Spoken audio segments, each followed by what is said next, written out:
पुनातु पुंडरीकाक्ष पुनातु पुंडरीकाक्ष पुनातु त्रम्याचम्य ओं केशवाय नमः माधवाय नमः नारायण नमः ओं केशवाय नमः नारायण नमः माधवाय नमः हस्तो प्रक्षाल्य केशाय नमः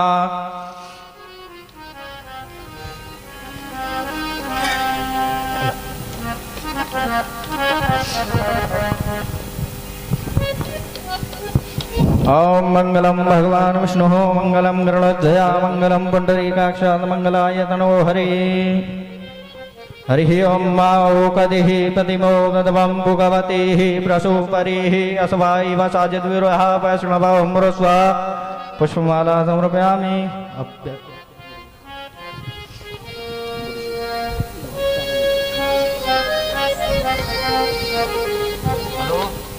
ओम गुरुर्ब्रह्मा गुरुर्विष्णु गुरुर्देवो महेश्वरः गुरुर्साक्षात् परं ब्रह्म तस्मै श्री गुरुवे नमः।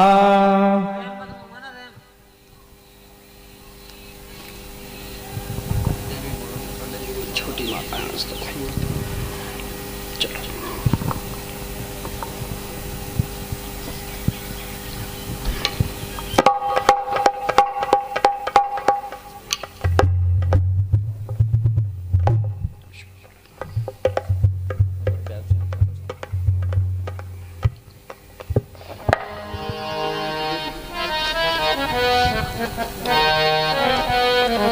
ओम नमो ब्रह्मण्य देवाय गो ब्रह्मण्य हिताय च जगद्दिताय कृष्णाय गोविंदाय नमो नमः।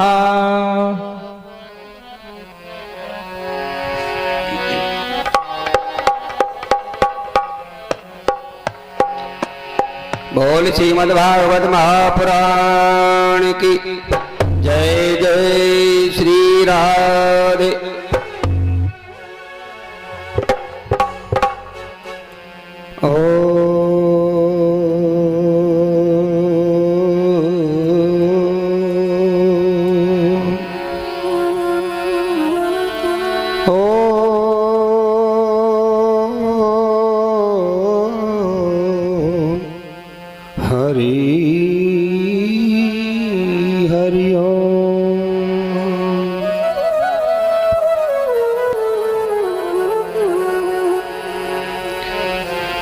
गजाननं भूतगणाधिसेवितं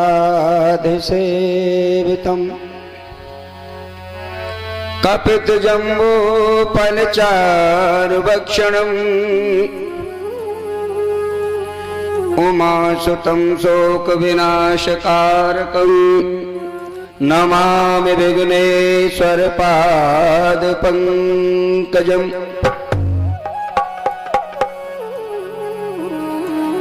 शमुकस्यैकदन्तस्य कपिलो गजगणकः लम्बोदरष्टविक्टो विघ्नाशनो विनायक धूम्रकेतो गणाध्यक्षो बालचन्द्रो गजानन द्वादशैतानि नामानि पठेक्षणयादपि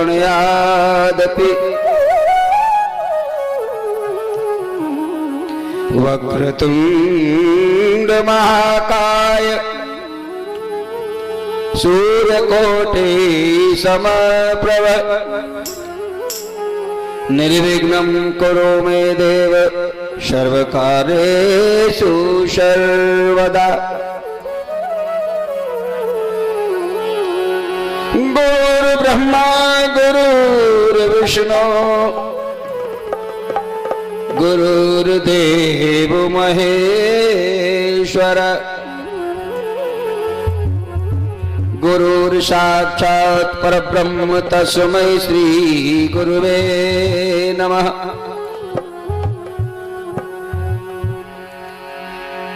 अखंड मंडलाकारं व्याप्तं येन चराचरं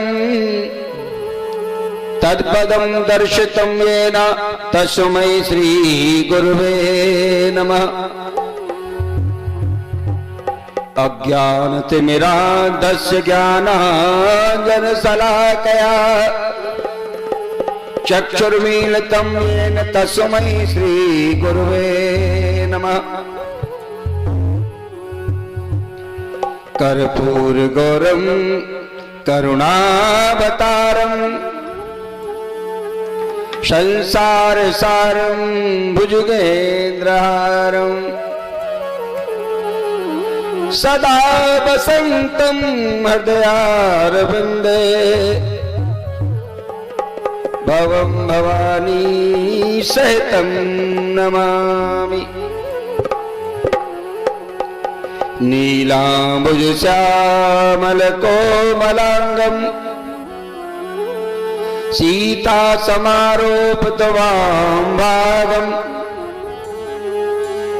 पाणौ महासायकचारचापं नमामि रामं रघुवंशनाथम्। कृष्णं नारायणं वन्दे कृष्णं वन्दे व्रजप्रियं कृष्णं द्वैपायनं वन्दे कृष्णं वन्दे प्रताशुतम्। श्री सच्चिदानन्दरूपाय विश्वोत्पत्त्यादिहेतुवे तापत्रय विनाशाय श्रीकृष्णाय वयं नमः। नैमिषे सूतमासीन भव्यवाद्य महामतिम् तथा मृतरसास्वाद कुशले सोनको अब्रवीत। अतुलित वरधामं मुसलापदेहं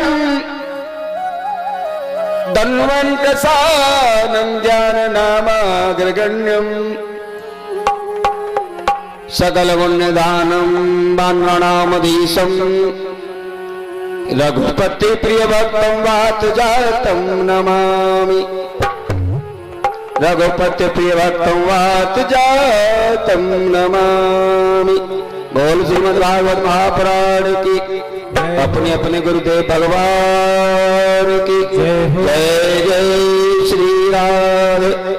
आरत्याम आरती भागवत जी की।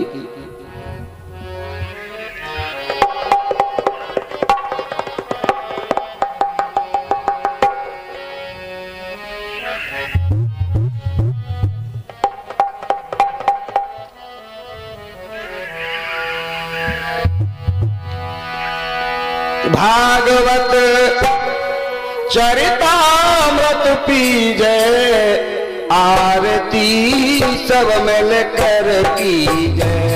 भागवत चरितामृत पीजे आरती सब मिल कर कीजे। भागवत चरितामृत पीजे आरती सब मिल कर कीजे। भागवत चरितामृत पीजे आरती सब मिल कर कीजे।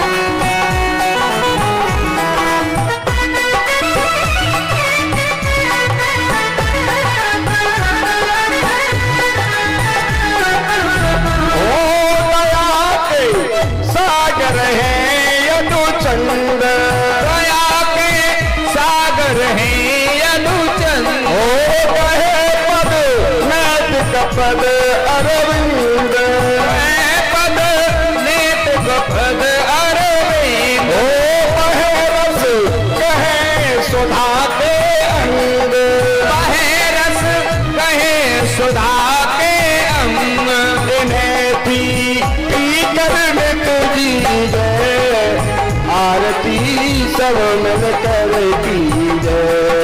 इन्हें पी कर नित जीजे आरती सब मिल कर कीजे।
कर कीजे। कृष्ण को कीर्तन नृत्य कीजे, आरती सब मिलकर कीजे।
सब मिल कर कीजे।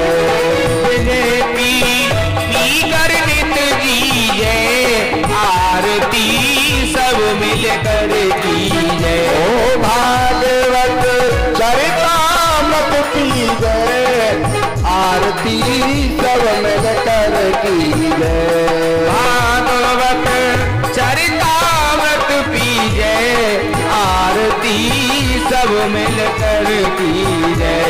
भागवत चरितामृत पीजे, आरती सब मिल कर कीजे।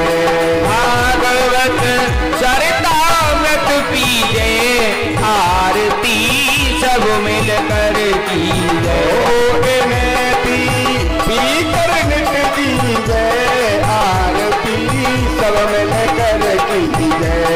इन्हें पी कर नित कीजे, आरती सब मिल कर कीजे। भागवत चरितामृत पीजे, आरती सब मिल कर कीजे। भागवत चरितामृत पीजे, आरती सब मिल कर कीजे। बोल भक्त भगवान की जय हो। श्रीमद् भागवत महापुराण की जय हो। जय जय श्री राधे। श्रीमद् भागवत जी की आरती के साथ सभी आरती ग्रहण करेंगे।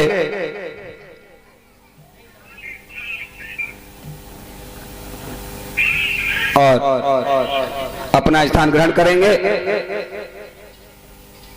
और 2 मिनट अपने सिर के द्वारा भगवान नाम संकीर्तन का उच्चारण करेंगे।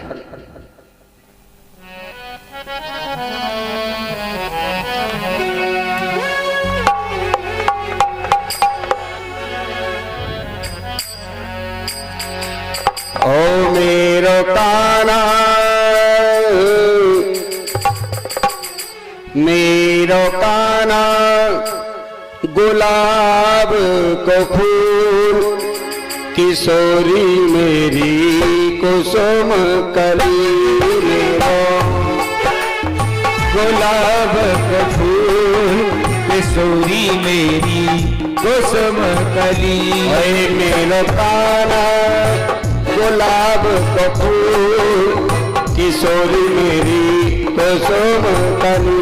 ओ मेरो कान्हा गुलाब का फूल किशोरी मेरी कुसुम कली।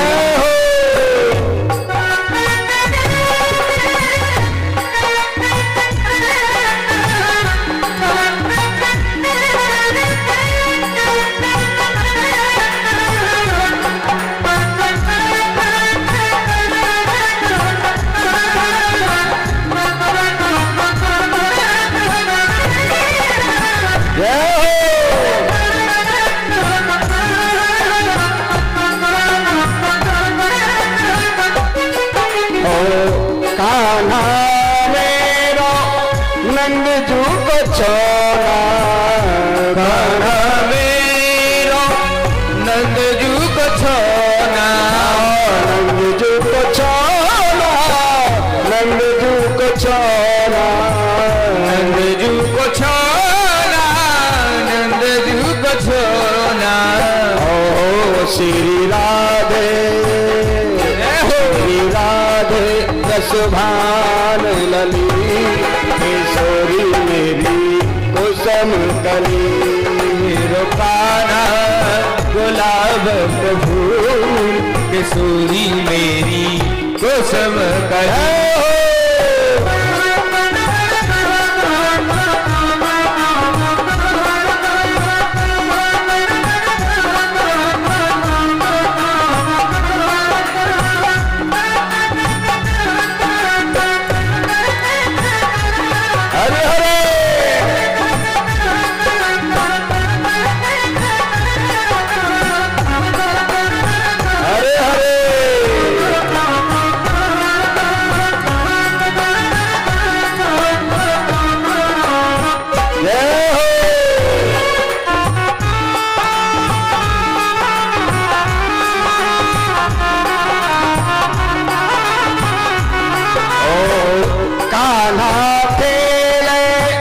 नंद जू के अंगना, कान्हा खेले नंद जू के अंगना, नंद जू के अंगना, नंद जू के अंगना, नंद जू के अंगना, नंद जू के अंगना। ओ राधे खेले, ओ राधे खेले रंगीली गली किशोरी मेरी कुसुम कली। लाल केले रंगीली गली किशोरी मेरी कुसुम कली।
मिश्री की डली किशोरी मेरी कुसुम कली। भावे मिश्री की डली किशोरी मेरी कुसुम कली। मेरो काला गुलाब का फूल किशोरी मेरी कुसुम कली। मेरो काला गुलाब का फूल किशोरी मेरी कुसुम कली। काला गुलाब का फूल किशोरी मेरी कुसुम कली। मेरो कान्हा गुलाब का फूल किशोरी मेरी कुसुम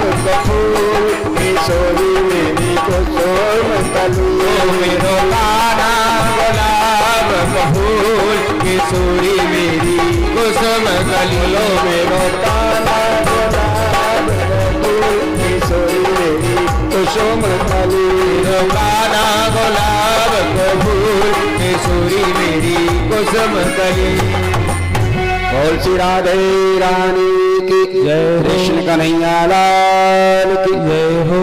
इसी के साथ सभी मां शक्ति माताएं, पितृशक्ति पिता, सभी देवी स्वरूप बहनों, बाहर से पधारो भक्तों, सभी संत समाज, बुजुर्ग समाज, ब्राह्मण समाज, प्रियात्मनों, सभी बराबर के साथियों, वो प्यारे बच्चों, बढ़ते हैं श्रीमद् भगवत कथा की ओर।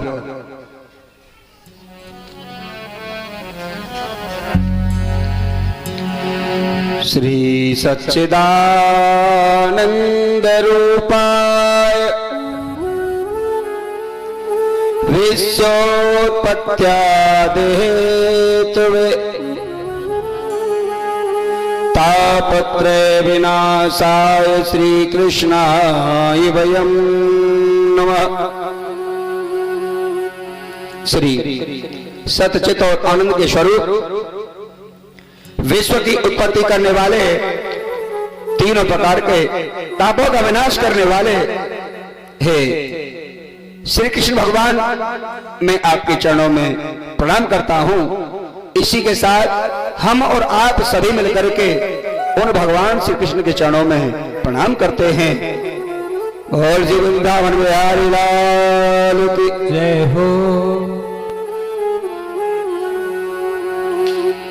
नैमिषे सूतवासीन भव्यवाद्य महामतिं कथामृतरसास्वाद कुशले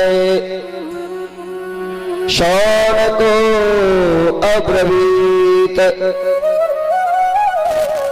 श्री गंगा मैया का पावन किनारा है, शीतल मन सुगंध वायु का प्रभाव है। गंगा मैया का पवित्र पावन जल कल कल की आवाज करता हुआ बह रहा है। उसी गंगा मां के पावन किनारे पर राजा परीक्षित अमृतमयी का कथा का रसास्वादन करते हैं। श्रवण करने वाले हैं राजा परीक्षित और श्रवण कराने वाले हैं श्री सुखदेव मुनि। सुखदेव जी कहते हैं कि राजन, आज तुम्हारा षष्ठम दिवस हो गया, कुछ जलपान कर लीजिए प्रभु। कहा गुरुवर, मैं कुछ जलपान नहीं करूंगा, अब मेरा एक दिन शेष रह गया है, मेरा भय निवारण होता चला जा रहा है, मैं जलपान नहीं करूंगा प्रभु। एकाग्रचित्त होकर के कथा का आनंद ले रहे हैं परीक्षित। कल इस प्रांगण में सुखदेव जी कहते हैं कि राजा परीक्षित, श्री कृष्ण कन्हैया ने ब्रज के अंदर इंद्र की पूजा को रोक दिया गया और गिरिराज महाराज का पूजन हुआ। इंद्र को जब पता लगा था कि आज ब्रज में मेरी पूजा रोक दी गई है, छोड़ दी गई है, तो इंद्र क्रोधित हो गए। इंद्र को क्रोध आ गया, मेघमालाओं को बुला करके आदेश दे दिया कि जाओ ब्रज पर इतना जल बारिश करो, इतना जल बरसाओ कि ब्रज को बहा दो। मेघमाला इंद्र का आदेश पाकर के जल बरसाने के लिए चले आए। वहां गिरिराज महाराज का पूजन हो रहा है। जब बारिश होने लगी तो ब्रजवासी सभी घबराने लगे, लाला तैने ये क्या किया? इंद्र का प्रकोप है, इंद्र के प्रकोप से कोई बच नहीं पाएगा। हमने पहले ही कहा था कि तू ऐसा मत करे, इंद्र रुष्ट हो जाएंगे। जल बरस रहा है, मूसलाधार बारिश हो रही है। भगवान ने देखा कि सभी ब्रजवासी घबरा रहे हैं। आप चिंता ना करो, आप मुझे थोड़ा थोड़ा सहारा दो, वो इंद्र कुछ नहीं बिगाड़ेगा। अरे लाला, हम कैसे बच पाएंगे? इतनी बारिश है कि जितने समय में हम अपनी गायों का दूध निकालते हैं, जब तक सींगों पर पानी फिर गया। सब घबराने लगे। भगवान कन्हैया ने कहा कि आप मुझे थोड़ा थोड़ा सहारा लगाओ, तुम्हें गिरिराज महाराज को अपने नख पर धारण कर लूंगा। अरे कन्हैया जल्दी कर, कितनी भयानक बारिश हो रही है। भगवान ने निमित्त के लिए शिव का सहारा लगाया, सहारा लेकर के और अपने नख पर गिरिराज को धारण कर लिया है। बोल गिरिराज महाराज की जय, कृष्ण कन्हैया लाल की जय हो। आज अपने नख पर धारण किया। किसी ने दोनों हाथ लगा रखे हैं, किसी ने एक हाथ लगा रखा है, किसी ने डंडा लगा रखा है। इस तरह से भगवान ने सभी का सहयोग लेते हुए नख पर गिरिराज धारण कर लिए हैं। अब तो सभी प्रसन्न होने लगे। कन्हैया, तेने ये बहुत बड़ा भैया उपचार बतलाया किया है जो सभी को बचा लिया। मगर वो सोचने लगे कि ये छोटो सो बालक है, ये कहा का ये बचा सके, कहा उपचार कर सके। ये तो सब हमारे सहारे तो गिरिराज महाराज पर्वत रुक रहे है। भगवान उनकी भावना को समझ गए। भगवान भाव को समझते हैं, कहने की जरूरत नहीं होती है।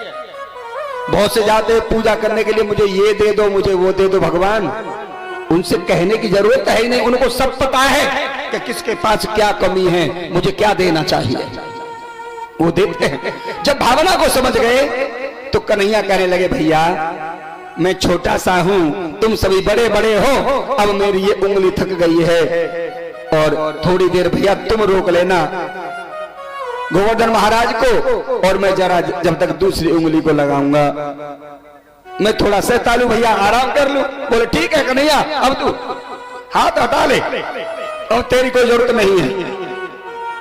भगवान ने कहा ठीक है भैया, तो भैया रोकना, मैं अब हाथ को हटा, उंगली को हटा रहा हूं। बोले हटाओ, हटा लो।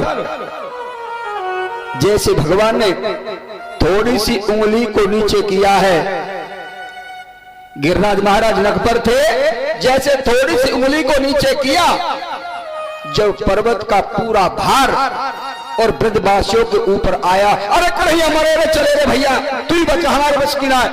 भगवान ने फिर से उंगली को ऊपर कर दिया, सबका अहंकार चूड़ चूड़ हो गया। भैया ये तो कन्हैया ने गिरिराज को रोक रखा है, हमारे बस की बात नहीं है। भगवान ने नख पर गिरिराज को धारण किया और इंद्र के मेघमाला ने इतना जल बरसाया, 7 दिन 7 रात्रि तक जल बारिश होती ही रही। और मूसलाधार बारिश। जब मेघमाला थक गए और थक करके इंद्र के पास पुनः वापस चले गए, महाराज हमने इतना जल बरसाया है, इतना जल बरसाया है कि अब तो ब्रज बिल्कुल बह गया होगा। इंद्र बड़ा प्रसन्न हुआ। आपने बहुत अच्छा किया, उसको बहुत अहंकार था, मेरी पूजा छोड़ दी गई थी, देखता हूं उस नंद के पुत्र को। सुखदेव जी कहते हैं कि राजन जाओ, इंद्र ने देखा कि मुझे जाकर के देखना चाहिए, ब्रज बह गया होगा।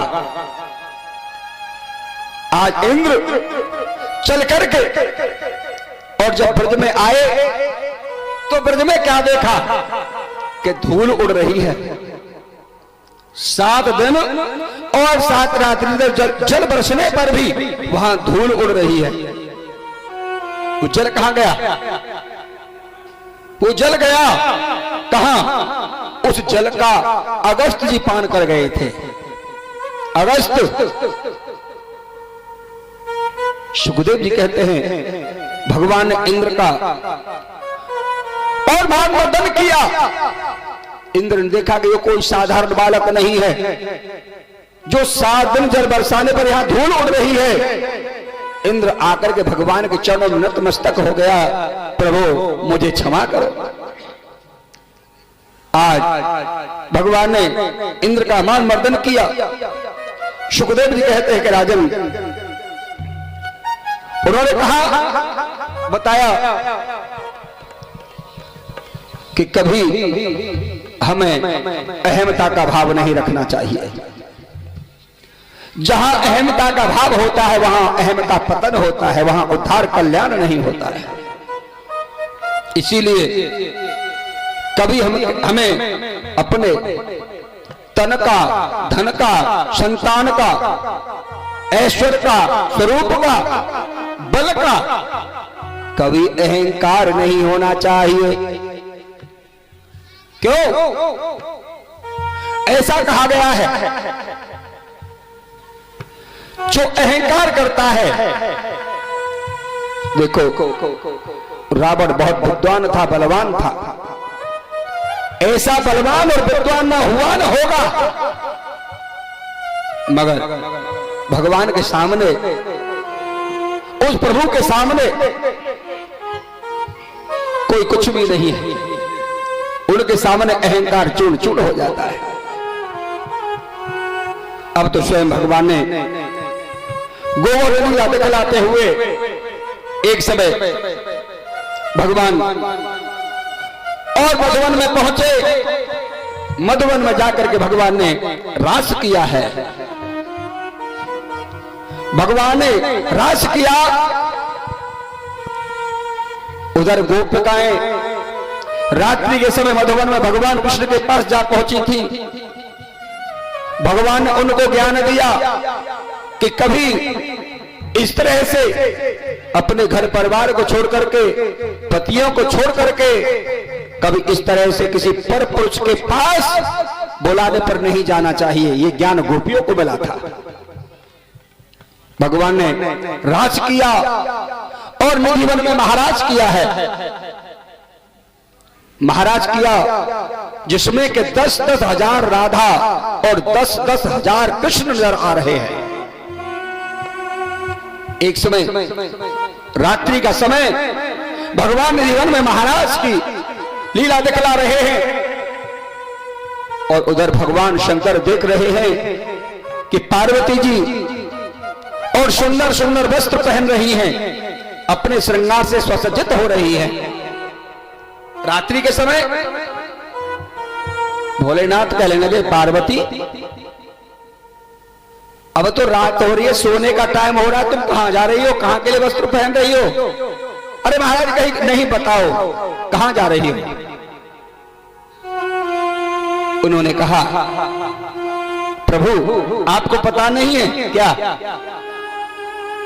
कि श्री बांके बिहारी और निधिवन में महाराज कर रहे हैं। सही ब्रज गोपिकाएं और भगवान का महाराज देखने के लिए जा रही हैं। तो मैं महाराज देखने जा रही हूं कि तुमने मुझे तो बताया नहीं था, और मैं भी तुम्हारे साथ में चलूंगा। पार्वती ने कहा, महाराज वहां आप नहीं जा सकते हो। क्यों? कि वहां तो सिर्फ गोपी ही जा सकती हैं। कौन? गोपी। वहां आपको दर्शन नहीं हो पाएगा। अरे बेटे हो, बच्चे हो, बेटे शांत बैठ जाओ, कोई शोर नहीं मचाएगा और इस सब के टोपा छीन के धर ले जाएंगे। ध्यान रखो, बैठे रहो चुपचाप, बिल्कुल शांत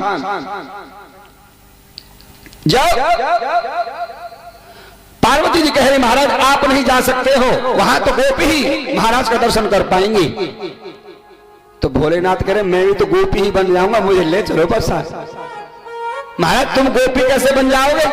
अरे गोपी तो गोपी होती हैं कि नहीं बन जाऊंगा। कहने लगे भोलेनाथ,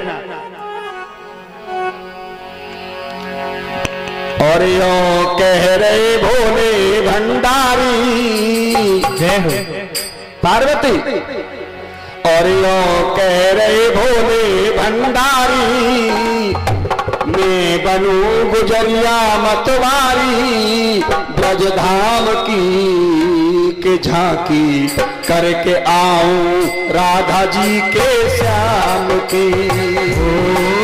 यो कह रहे भोले भंडारी, मैं बनूं गुजरिया मतवारी, ब्रजधाम की झांकी करके आऊं राधा जी के धाम की। क्या यो कह रहे भोले भंडारी, मैं बनूं गुजरिया मतवारी, ब्रजधाम की के झांकी करके आऊं राधा जी के श्याम की।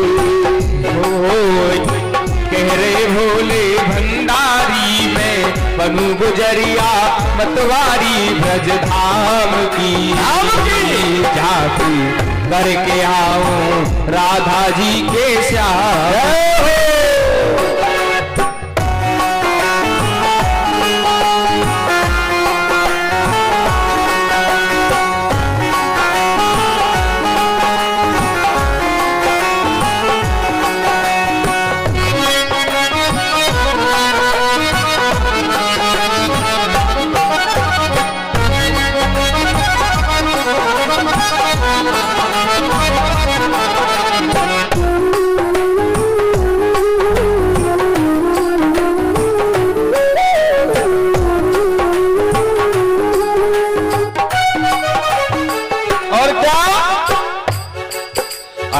पार्वती से कह रहे भोला, कह रहे है पार्वती से कह रहे भोला, करे श्रृंगार जनानो। पार्वती से कह रहे भोला, कर श्रृंगार जनानो। पार्वती से कह रहे भोला, करे श्रृंगार जनानो। बन के तेरी सहेली मुकु वृंदावन है जानो। बन के तेरी सहेली मुकु वृंदावन है जानो। क्या कह रहे बोलेगा कि मैं साड़ी पहन लूंगा, मैं श्रृंगार कर लूंगा, मैं गोपी बन जाऊंगा। क्या पार्वती से कह रहे भोला, कर श्रृंगार जनानो। बन के तेरी सहेली मोकू वृंदावन है जानो। हाँ, बन के तेरी सहेली मोकू वृंदावन है जानो। भोलेनाथ कह रहे हैं कैसे कि मेरे बिंदी भाल लगा दे, बिंदी भाल लगाए दे। भोलेनाथ कह रहे हैं गोपी बन जाऊंगा। क्या कि मेरे बिंदी भाल लगाए दे, चूड़ी हाथन में पहना दे। मेरे बिंदी भाल लगाए दे, चूड़ी हाथन में पहनाए दे। जमिया पाप की झांकी करके आऊं राधा जी के श्याम की।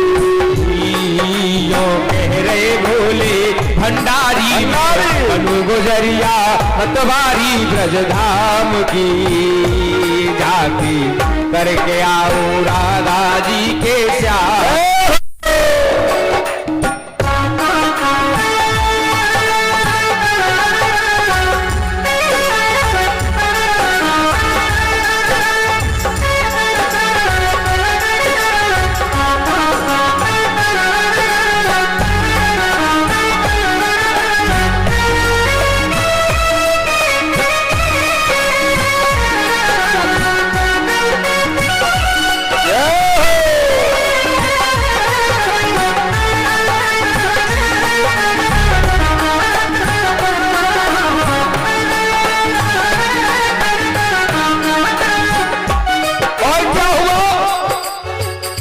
जब भगवान भोलेनाथ ने और जनाना रूप बना लिया कि चलो तुम्हारे साथ में जलता रात्रि का समय है।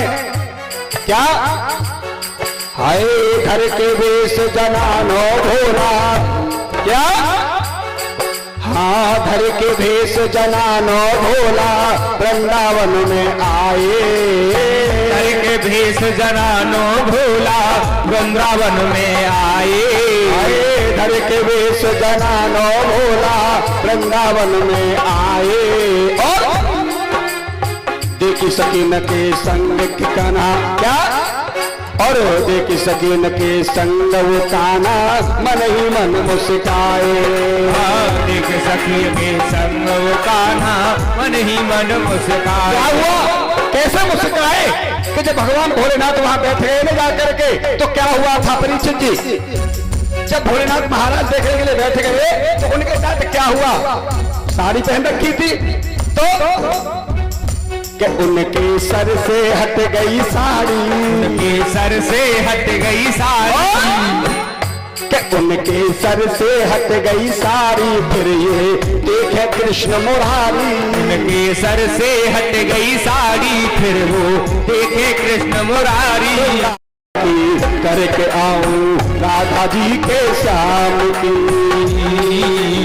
कह रे भोले भंडारी मैं बनू गुजरिया मतवारी ब्रजधाम की। करके आऊं राधा जी के श्याम की। यो कह रहे भोले भंडारी मैं बनू गुजरिया मतवारी ब्रजधाम की। झांकी करके आऊं राधा जी के श्याम की।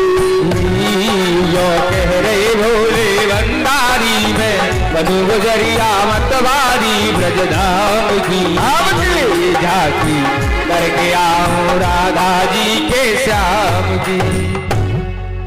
जब भोलेनाथ जनाना वेश बना करके श्रृंगार करके साड़ी पहन ली, चूड़ियां पहन ली, पजे पहन ली, श्रृंगार कर लिया, जब रात्रि के समय वृंदावन में पहुंच गए, निधि वन में महाराज देखने के लिए बैठे हुए हैं, महाराज का दर्शन कर रहे हैं। उधर क्या भगवान कन्हैया हैं, वो घट घट की जाने वाले हैं। उधर उन्होंने देखा कि सब गोपी एक जैसी, मगर ये तो सबते और 2 फुट लंबी है। सबते बात तो जो है कि गोपी में सबते लंबी, ऐसी गोपी तो आज तक कोई आई ना है। और जब पैरों की ओर देखा तो जे लंबे पैर, आगे तो विवायु फट रही है। ये कैसी गोपी है। जब भगवान ने देखा तो क्या शीतल मन सुगंध हवा बह रही है, निधि बन है वो। वायु का जब प्रकोप हुआ, जब वायु का प्रकोप आया तो भगवान के सर से और साड़ी हट गई। जब साड़ी हट गई तो नागन की माला दिख गई। भगवान इधर से उठाया, भगवान मुस्कुरा रहे हो, आज गोपी बन करके महाराज देखने के लिए आए हो।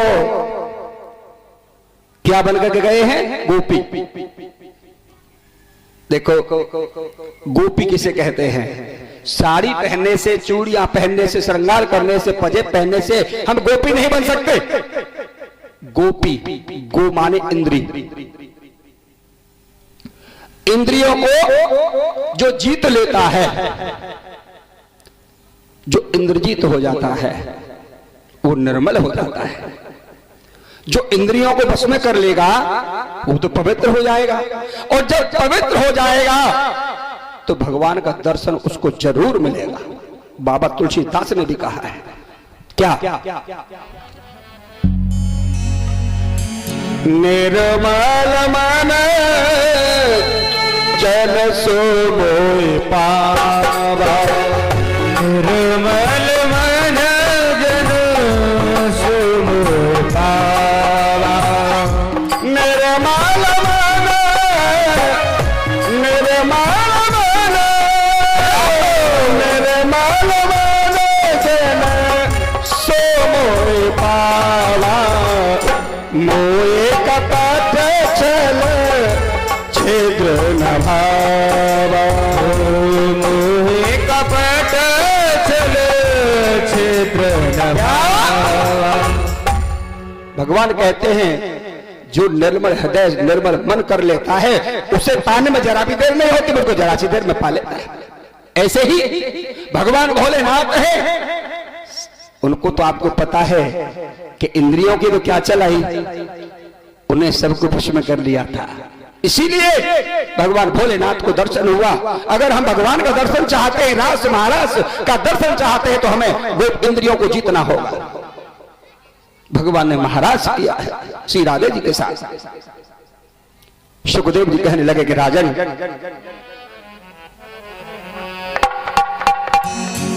वंशी भूषित करा नववीर दावा,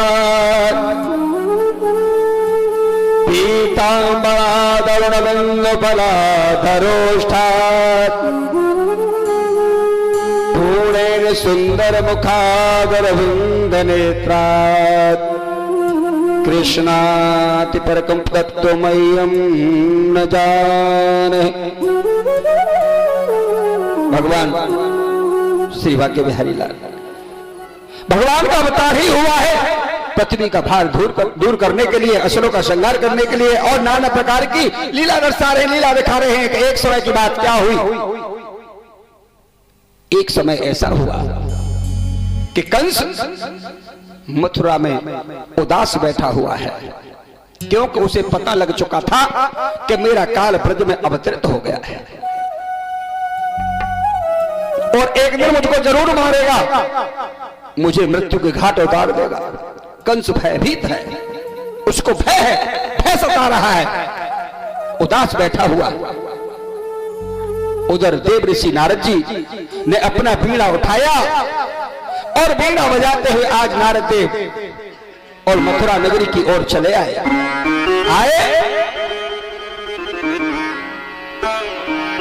श्रीमन्नारायण नारायण नारायण, श्रीमन्नारायण नारायण नारायण, बोलो श्रीमन्नारायण नारायण नारायण, श्रीमन्नारायण नारायण नारायण, बोलो भजमन्नारायण नारायण नारायण, भजमन्नारायण नारायण नारायण, बोलो श्रीमन्नारायण नारायण नारायण, श्रीमन्नारायण नारायण नारायण।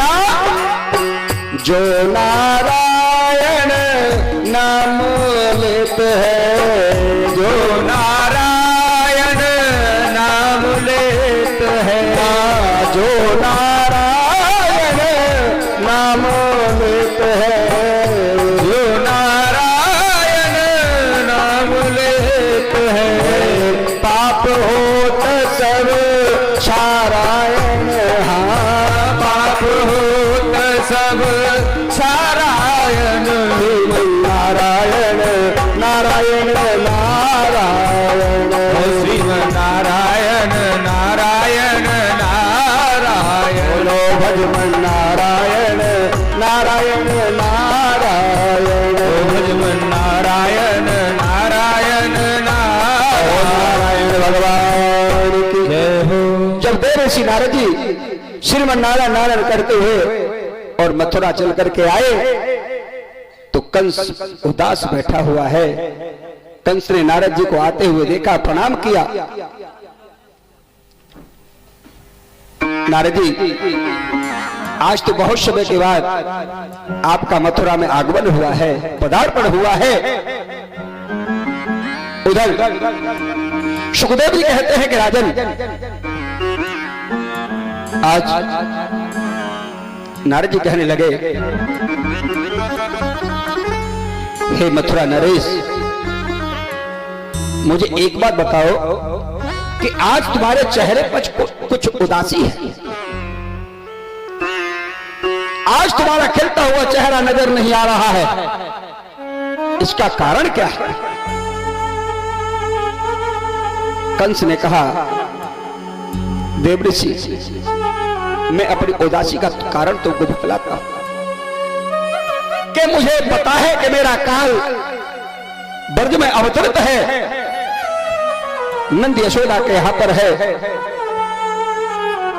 मैं विचार कर रहा हूं कि कैसे मैं अपने काल पर जीत पाऊंगा। मैं कैसे अपने काल को मार पाऊंगा, कैसे मैं अपने प्राण बचा पाऊंगा। नारद जी कहने लगे बस यही छोटी सी बात है। चूंकि नारद जी का तो काम ही इधर से उधर करने का है, ये छोटी सी बात है। तुम ऐसा करो, मैं तुमको एक उपाय बतलाता हूं। बोले क्या?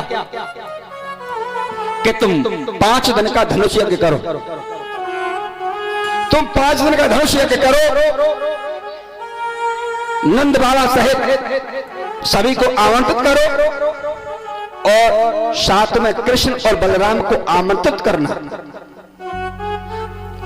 और जब वो तुम्हारे यज्ञ स्थल में चल करके आएंगे, बुलाने पर तो आपके यहां जरूर आएंगे, और जब वो तुम्हारे दरवाजे पर आ जाएंगे तो आप पता तुम कितने बड़े बलवान हो, आप जरूर जीत जाओगे। मगर ध्यान दो, इसमें एक बात और है। क्या? कि जो 5 दिन का धनुष यज्ञ होगा, अगर तुम्हारा 5 दिन का धनुष यज्ञ परिपूर्ण हो गया, पूर्ण हो गया, कोई विघ्न नहीं आया, अगर वो पूर्ण हो गया तो आपको मारने वाला कोई नहीं है इस दुनिया में। और अगर कंस और बीच में अगर कोई व्यवधान हो गया तो फिर तुमको बचाने वाला भी कोई नहीं है। कंस ने कहा मैं व्यवधान आने ही नहीं दूंगा, आपने बढ़िया युक्ति बतलाई है मुझको। कंस प्रसन्न हो गया और नारद जी वीणा बजाते हुए चले गए। सुखदेव जी कहते हैं कि राजन, कंस ने अक्रूर जी को बुलाया और अक्रूर जी से कहा कि अक्रूर जी आपको वृंदावन जाना होगा।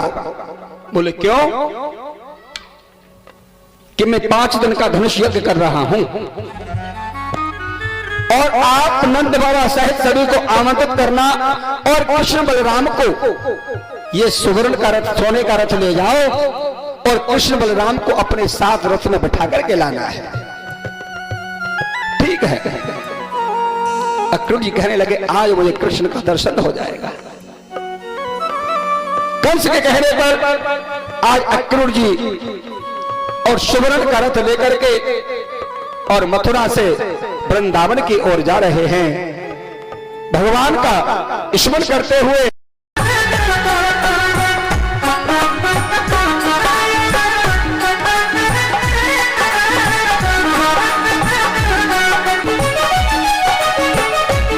और क्या कहा? देखो कहते हैं नीको, आप सभी जानते हैं नीको शब्द काय के लिए कह करे, परिचय पता है? नहीं पता। कहना कि हमें तो भैया ये चीजें बहुत अच्छी लगे, नी को कहते अच्छे के लिए। हमको वृंदावन नी को यानी बहुत अच्छा लगता है। कैसा लगता है? अच्छा। इसीलिए कहते हैं नी को लगे वृंदावन, हमें तो बड़ो नी को लगे। नी को लगे वृंदावन, हमें तो बड़ो नी को लगे। क्या? घर घर तुलसी ठाकुर सेवा, घर घर तुलसी ठाकुर सेवा। ओ घर घर तुलसी ठाकुर सेवा, ओ घर घर तुलसी ठाकुर सेवा। ओ दर्शन, क्या? दर्शन बिहारी जी को हम नी को लगे। नी को लगे वृंदावन, हमें तो बड़ो नी को लगे। ओ अच्छो लगे वृंदावन, हमें तो बड़ो नी को लगे। नी को लगे वृंदावन, हमें तो बड़ो नी को लगे।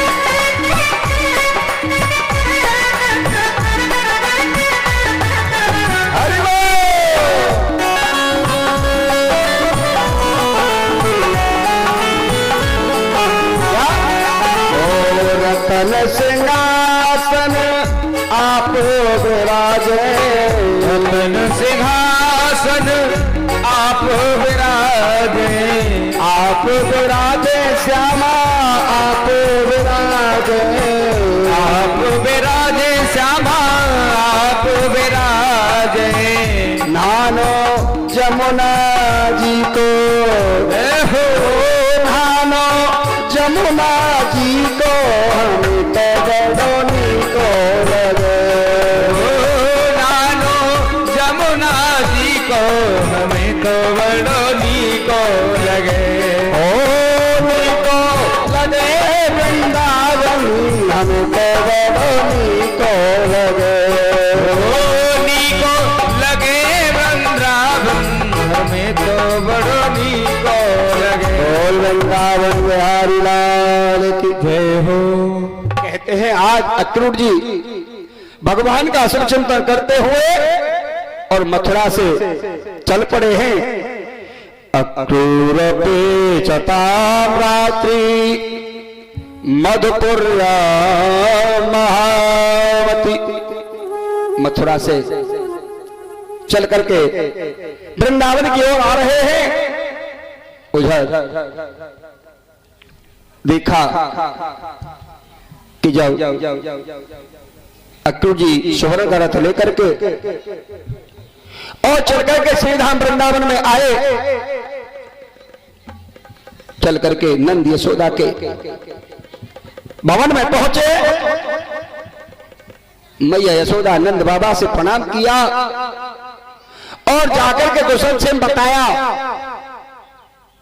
नंद बाबा से कि तुम्हारा मित्र कंस 5 दिन का यज्ञ कर रहा है और आप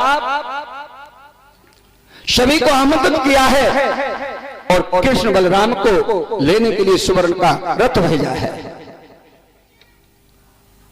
नंद बाबा तो प्रसन्न हो गए, क्योंकि अब हमारा कन्हैया 11 वर्ष का होने के लिए जा रहा है, आगे इसको ही राजकाज संभालना है। जब बाहर निकल करके कुछ नहीं देखेगा तो कैसे राज्य को चलाएगा। मगर यशोदा मैया ने जैसे सुना था, यशोदा मैया तो उसी समय से उदास हो गई। अक्रूर जी लेने आए हैं और एक कृष्ण मुझे छोड़ करके चला जाएगा, और ये मुझे पता है कि अगर ये मुझे छोड़ करके चला गया फिर वापस नहीं आएगा। पता है कि देवकी को छोड़ करके आया, आज तक गया ही नहीं उसके पास, और ऐसे ही मुझे छोड़ करके चला जाएगा तो वापस नहीं आएगा। यशोदा मैया सोचने लगी कि मैं कन्हैया को नहीं जाने दूंगी। भोजन प्रसादी ग्रहण कराई अक्रूर जी को। रात्रि को जब शयन करने लगे, उधर मैया को नींद नहीं आई। मैया को नींद नहीं आई कि सुबह मेरा कन्हैया चला जाएगा और मैं बगैर श्याम सुंदर के कैसे रहूंगी। मेरे प्राणों का आधार है मेरा श्याम सुंदर। सुखदेव जी कहते हैं कि राजन, मैया बड़ी विभोर हो रही है। जब प्रातः हुआ तो प्रातः होने पर नंद बाबा से कहा कि अब मुझे नंद बाबा आज्ञा मिले, अब मैं कृष्ण बलराम को लेकर के जा रहा हूं। क्यों? कि वहां मथुरा का राजा कंस इंतजार कर रहा है, आप सभी को भी आना है। उधर यशोदा मैया से जब कहा तो मैया ने कहा कि नहीं अक्रूर, तुम अक्रूर क्या, तुम तो अक्रूर हो। मैं अपने श्याम सुंदर को नहीं जाने दूंगी। नंद बाबा ने कहा यशोदा, अब कन्हैया बड़ा हो गया, अब जाने दो ना, इसे भी कुछ देखना है। नहीं, मैं कन्हैया को नहीं जाने दूंगी। उधर कन्हैया ने कहा मैया, मैं भी आपसे आज्ञा ले रहा हूं। क्यों कि आज तक मैंने मामा जी को नहीं देखा है, न ही उस अद्भुत नगरी मथुरा को देखा है। मुझे आप आज्ञा दो, मैं जाकर के मामा जी का दर्शन तो करूंगा। क्योंकि मामा जी ने मुझे सोने का रथ लेने के लिए भेजा है, हो सकता है कि इसमें कोई रहस्य छुपा हुआ हो। मैया, नहीं कन्हैया, मैं तुझे नहीं जाने दूंगी। तू हट कर रहा है। नहीं मैया। बलराम जी कहने लगे मैया भेज दो ना। मैया ने कहा तो अच्छा एक बात बता कन्हैया, पहले मुझे बता कि तू लौट के कब आवेगा। मैया मैं परसों आ जाऊंगा, आज जा रहा हूं और कल रुकूंगा और परसों आ जाऊंगा। मैया का हृदय कह रहा है कि परसों नहीं, तू बरसों में भी नहीं आएगा। मगर मैया की आंखों से आंसू छलक आए। मैया ने हृदय से लगा लिया और कृष्ण बलराम ने मैया के चरणों को छुआ। कहा श्याम तू जा रहा है। हाँ मैया। चरण छू करके रथ में आरूढ़ हो गए, चढ़ गए रथ में। मगर भगवान को ध्यान हुआ। क्या ध्यान हुआ कि मैं जा रहा हूं और मुझे ये पता है कि मैं लौट करके नहीं आऊंगा। इसीलिए दोबारा से उतर करके आए, दोबारा से चरण छुए कि एक तो जाने के हैं और एक ना आने के हैं, क्योंकि अब मैं आऊंगा नहीं। रथ में आरूढ़ हो गए और कहा कि चाचा अक्रूर जी रथ को आगे बढ़ाओ। मगर इस बात का पता गोपियों को लग चुका है। गोपियां पहले से पहले मार्ग में खड़ी हो गई हैं कि हम कन्हैया को हरगिज नहीं जाने देंगे। वो हमारे प्राणों के आधार हैं, हम उन्हें नहीं जाने देंगे। गोपियां भगवान से बहुत प्रेम करती हैं। जब रथ को आगे बढ़ाया, अक्रूर जी ने उस मार्ग पर चलने लगे जो मथुरा मार्ग है, तो गोपियों ने आकर के चारों तरफ से रथ को घेर लिया है। रथ रोकना पड़ा अक्रूर जी को। चारों तरफ से घेर लिया और कहा अक्रूर जी, अरे तुम हमारे प्राणों के आधार को कहां लेकर के जा रहे हो? तो अक्रूर नहीं तुम क्रूर हो, मगर हम श्याम को जाने नहीं देंगे।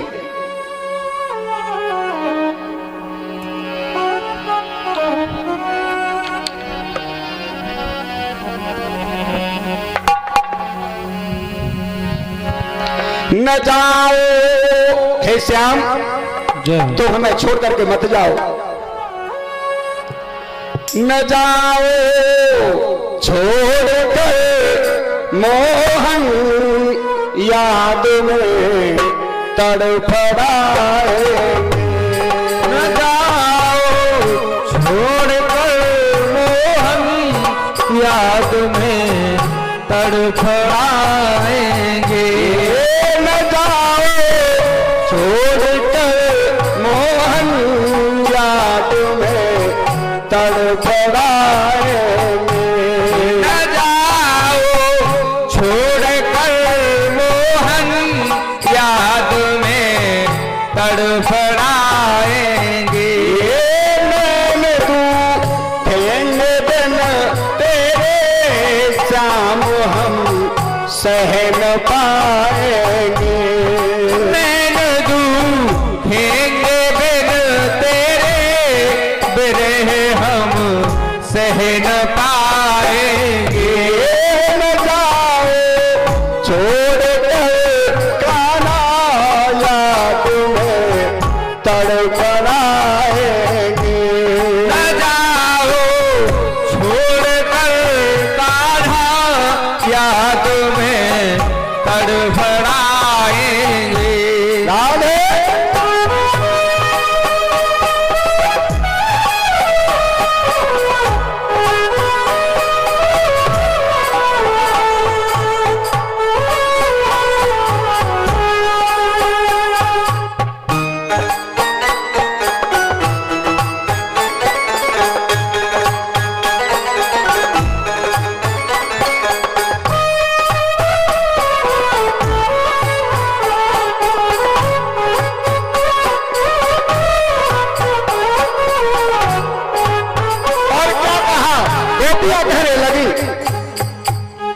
तड़पती राधिका रानी, तड़पती तेरी मैया है।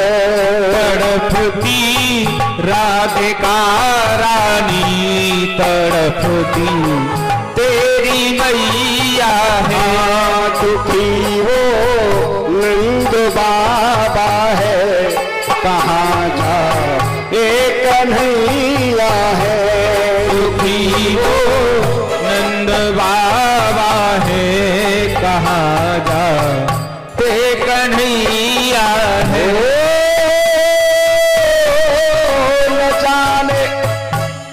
न जाने देंगे ब्रज को हम, न मथुरा श्याम जाएंगे। न जाने देंगे ब्रज को हम, न मथुरा श्याम जाएंगे। नैन दूखेंगे बिन तेरे, बिरह हम सह न पाएंगे। नैन दूखेंगे बिन तेरे, बिरह हम सह न पाएंगे। न जाओ छोड़ कर मोहन, याद में तड़फड़ाएंगे। न जाओ छोड़ कर मोहन, याद में तड़फड़ाएंगे। हे श्याम, ये बंसी बट रहे सुना, ये यमुना का किनारा है। ये बंसी बट रहे सुना, ये यमुना का किनारा है। कदम पर कौन चढ़ करके चुराए दिल हमारा है। कदम पर कौन चढ़ करके चुराए दिल हमारा है। श्याम बिन तेरे श्याम हम जी न पाएंगे। कहे हो श्याम बिन तेरे, श्याम हम जी न पाएंगे। कहे हो श्याम बिन तेरे श्याम हम जी न पाएंगे। कहे हो श्याम बिन तेरे, श्याम हम जी न पाएंगे। नैन दूखेंगे बिन तेरे श्याम हम जी न पाएंगे। नैन दूखेंगे बिन तेरे, श्याम हम जी न पाएंगे।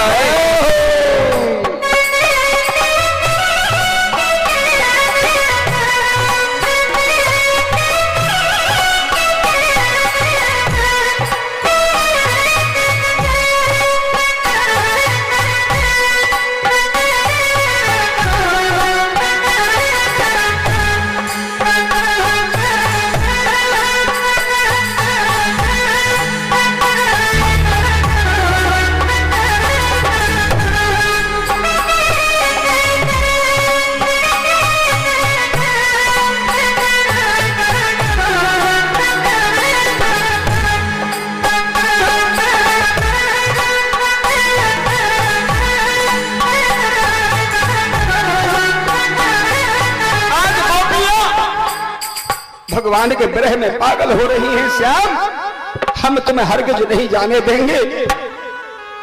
भगवान कहने लगे मैं परसों आ जाऊंगा। मेरे मामा जी और मेरी बात कहाँ रहे, मैं अपने मामा जी को देखने के लिए जा रहा हूं। गोपियों के आंखों से आंसू बह रहे हैं। हे श्याम, हमको पता है कि तुम हमें अपने इस प्रेम में फंसा करके जा रहे हो और आप वापस नहीं हो पाओगे। श्याम सुंदर कहने नहीं, मैं वापस आ जाऊंगा, आप मुझे जाने दो। गोपियों की आंखों से अश्रुधारा जो जमीन पर गिरी है, उन्हीं आंसुओं के द्वारा ये गोपी चंदन बना है। जो हम गोपी चंदन वृंदावन से मथुरा से लाते हैं, ये गोपी चंदन उन्हीं के आंसुओं के द्वारा बना है। भगवान कृष्ण कहने लगे, चाचा अक्रूर, रथ को आगे बढ़ाओ, क्यों विलंब कर रहे हो? नहीं तो समय निकल जाएगा। भगवान को पता है कि क्यों मैं जा रहा हूं। अक्रूर जी ने रथ को आगे बढ़ाया, बिलखती गोपी को छोड़ दिया, चल करके वृंदावन से और मथुरा में प्रवेश किया। जैसे यमुना के किनारे पहुंचे, भगवान को पता था तो स्वयं अक्रूर जी से कहा कि चाचा अक्रूर, तुम हमें यहीं उतार दो। क्यों महाराज, क्या मेरी सेवा में कोई कमी है? नहीं चाचा, तुम हमें यहीं उतारो। क्यों? कि अब हम पग यात्रा करते जाएंगे। मथुरा में क्या है, देखते हुए, पैदल चलते हुए देखते हुए जाएंगे, अद्भुत मथुरा का दर्शन करेंगे। भगवान को अक्रूर जी ने उतार दिया, कृष्ण बलराम को, और कह दिया कि जाओ मामा जी को बता दो कि कृष्ण बलराम चल करके आ रहे हैं। कंस को पता था कि आएगा जरूर। कंस ने होली दरवाजे पर कोवलिया पे हाथी को लगा दिया है कि इस रास्ते से आएगा, हाथी जान से मार देगा। मगर पहले से क्या कि जब भगवान कृष्ण बलराम चले हैं तो क्या कि सामने से और कंस के वस्त्र लेकर के, और कंस का धोबी आ रहा है, कंस का धोबी आ रहा है। भगवान ने उसे पहचान लिया। फिर भी भगवान कहने लगे, अरे भैया तुम कौन हो? तुम कौन हो? कहां से आ रहे हो और क्या लेकर के जा रहे हो? क्या है तुम्हारे सर पर? ये कहा कि हमारे महाराज कंस के वस्त्र हैं, वस्त्र हैं, तो हमें दिखाओ कैसे तुम्हारे महाराज के वस्त्र। भगवान देख रहे हैं कि मैं वस्त्रों से ही पहचान लूंगा कितना लंबा चौड़ा है। मैंने देखा तो आज तक है ही नहीं। धोबी अकड़ गया कि कभी तेरे बाप दादों ने भी देखे ऐसे वस्त्र? उसको कुछ नहीं दिया, तेने उसको कुछ नहीं दिया है। तो भैया बलदाऊ, तुम कह रहे हो तो दे दूं? अरे भैया चंदन लगाया है, तुमने कुछ भेंट ही नहीं दी। अच्छा मैं दे रहा। भगवान ने अपना सीधा चरण और कुब्जा के पैर पर रख दिया है। भगवान ने अपना चरण और कुब्जा के पैर पर रखा और ठोड़ी के नीचे हाथ लगा लिया। ठोड़ी के नीचे हाथ लगा करके और जोर से झटका लगा दिया। जो टेढ़ी मेढ़ी कुरूपा कुबड़ी थी वो एकदम सीधी हो गई। आज भगवान ने जो कहा था वो कर दिखाया। कुबड़ी कुब्जा सुंदर हो गई। जब सुंदरता को प्राप्त हो गई तो भगवान के सामने खड़ी हो गई। महाराज आपने मुझसे वायदा किया था, आप ध्यान करो। भगवान ने कहा कोई बात नहीं, त्रेता में वायदा किया था। क्यों ध्यान देने की बात है, ये कुबड़ी कुब्जा कौन थी? आप कथाएं सुनते हो, पता तो होगा ही आपको। परिचय जी नहीं पता है, ध्यान देंगे। ये कुबड़ी कुब्जा ये त्रेता में कौन थी जो भगवान ने वायदा किया था? माँ जी ध्यान देने की बात है। ये कुबड़ी कुब्जा त्रेता में जो थी ये एक वैश्या थी। एक वैश्या थी। और जिस समय भगवान राम मर्यादा पुरुषोत्तम और भगवान राम के पास में आकर के इसने अपनी काम इच्छा रखी थी कि महाराज मेरी इच्छा पूर्ण करो। तो भगवान ने कहा था कि इस समय तो मैं मर्यादा का पालन कर रहा हूं, मगर अभी नहीं, द्वापर में चल करके तुम्हारे साथ विहार करूंगा। मगर जब इस बात का पता सीता जी को लगा था तो सीता जी ने श्राप दे दिया था कि भगवान ने कहा कि विहार करूंगा, मगर सीता ने श्राप दिया था कि जा तू द्वापर में जाकर के टेढ़ी मेढ़ी कुरूपा होगी, कुब्जा बनेगी। तो सीता जी के श्राप से वो टेढ़ी मेढ़ी मरी है, मगर भगवान ने कहा था विहार करूंगा, तो भगवान ने उसे सुंदर कर दिया और कह दिया कुब्जा अभी तो पहले मामा जी का दर्शन करना है, मैं तुम्हारे साथ विहार करूंगा। ऐसा कह के भगवान आगे बढ़ गए। जब आगे बढ़ गए अब तो दोनों भाई राजा शाही वस्त्र धारण किए हुए, मस्त पर चंदन लगा हुआ है। आगे चल करके जब होली दरवाजे पर पहुंचे जहां कुंवलिया पर हाथी खड़ा है, जब कृष्ण बलराम का उस मार्ग से जाना हुआ जो मथुरा में होली दरवाजा बना हुआ है, होली दरवाजा, तो हाथी ने और कृष्ण बलराम पर प्रहार किया। प्रहार किया, भगवान ने उसकी सूंड को पकड़ लिया,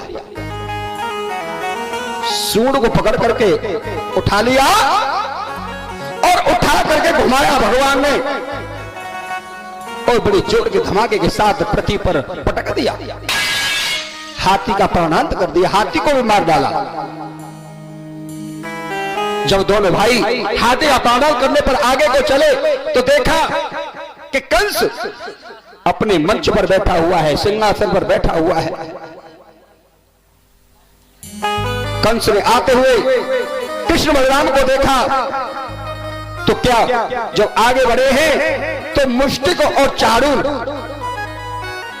कंस के सेवक थे मुष्टिक और चाणूर, उन्होंने रोक लिया। कहा कहां जा रहे हो, ऐसे हम तुमको नहीं जाने देंगे। बोले क्यों?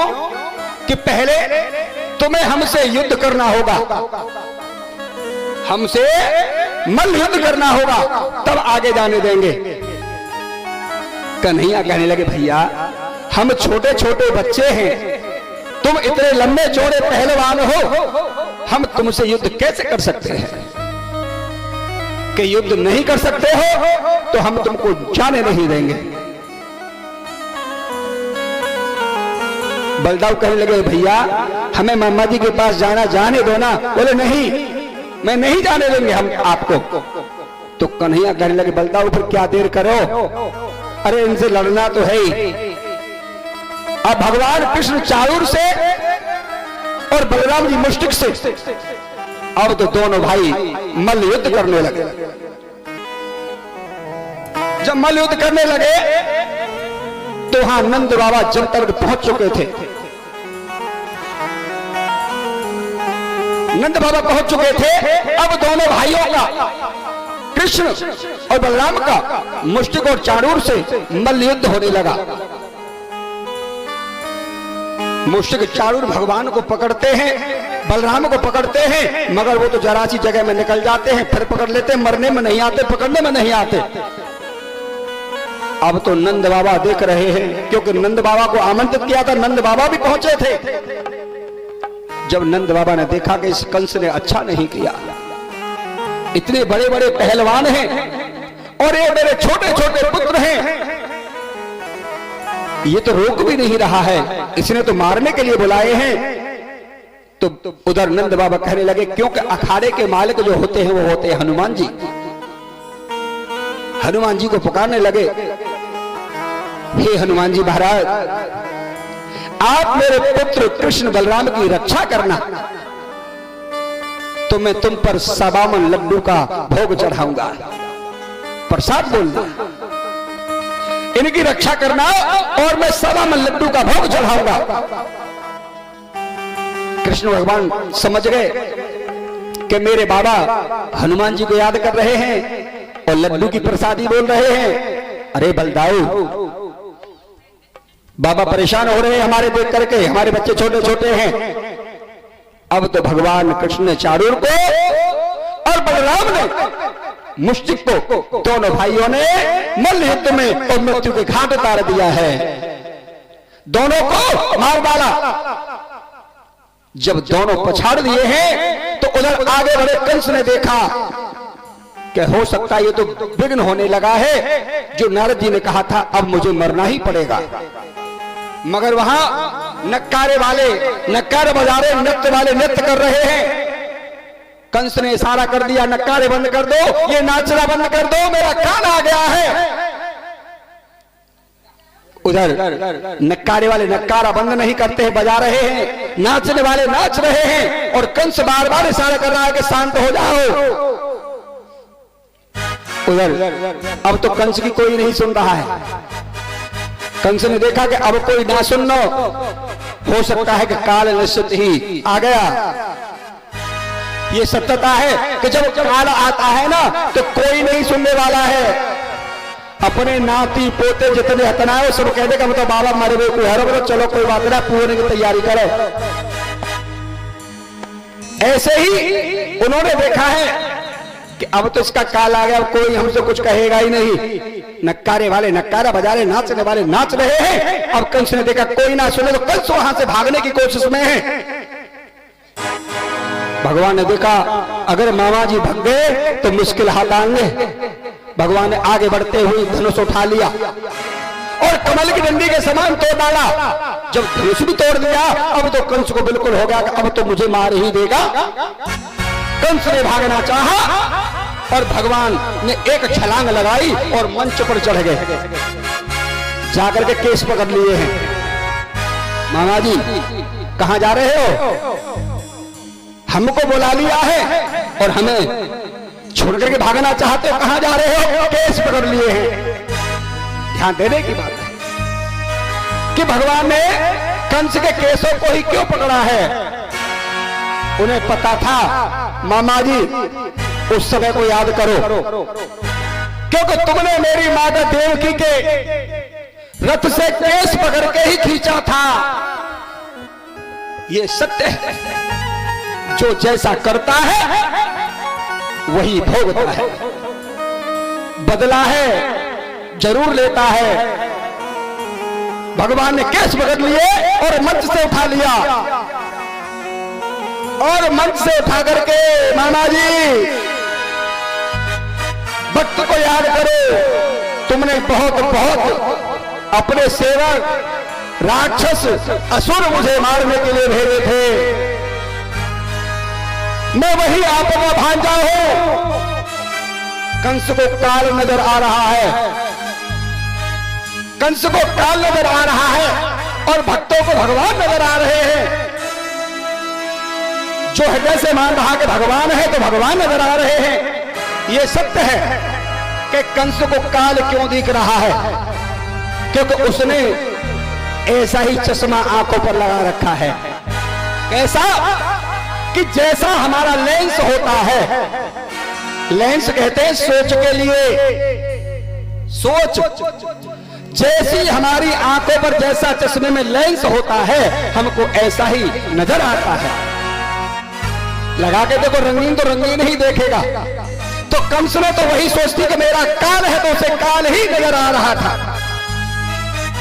कुछ लोग देख रहे हैं कि ये तो यशोदा को पुत्र है, ये तो वही जाने माखन चुराए का हो, ये तो वही जाने चीट चुराए का हो, ये तो वही जाने रास रचाए का हो। मगर सभी को अलग अलग दिख रहे हैं।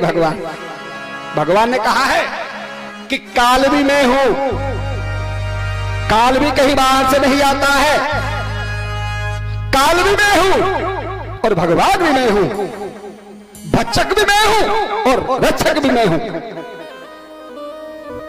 कंस विचार कर रहा है कि अब तो उसे दिख रहा है कि मरना ही मरना। भगवान ने बड़ी जोर के धमाके के साथ और मंच पर पटक लिया और पटक करके उसके सीने पर बैठ गए।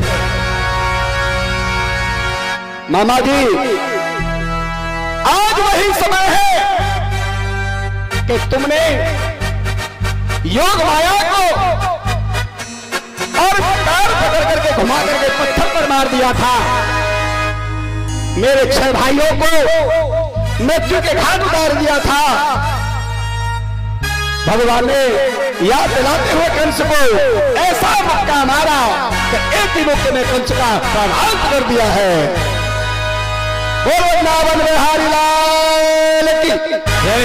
आज भगवान ने कंस को मृत्यु के घाट उतार दिया।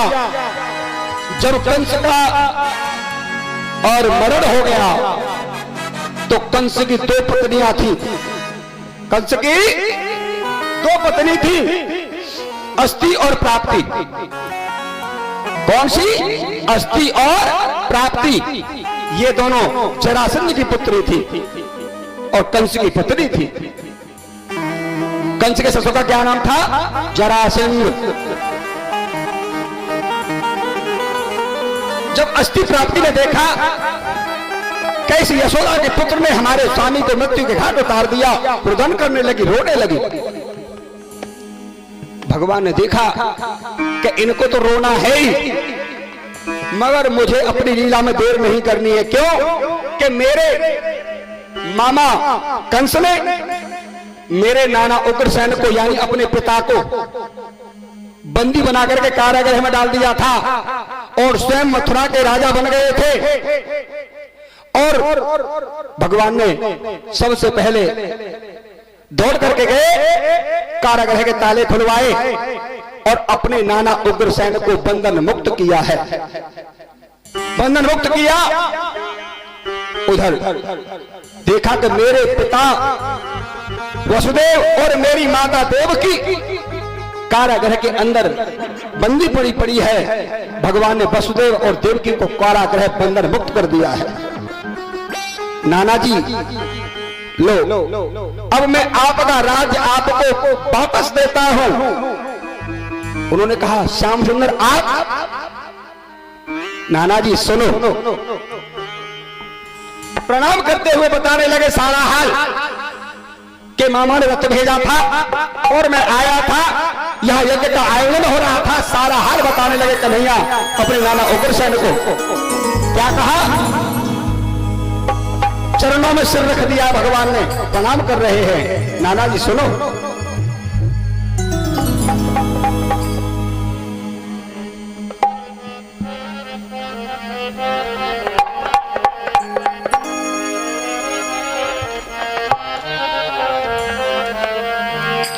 और बूढ़े नाना जी, हे नाना जी, और बूढ़े नाना जी चरण आपके मैं चित धरूं। बूढ़े नाना जी चरण आपके मैं चित धरूं। हे नाना जी मेरी प्रणाम लेना।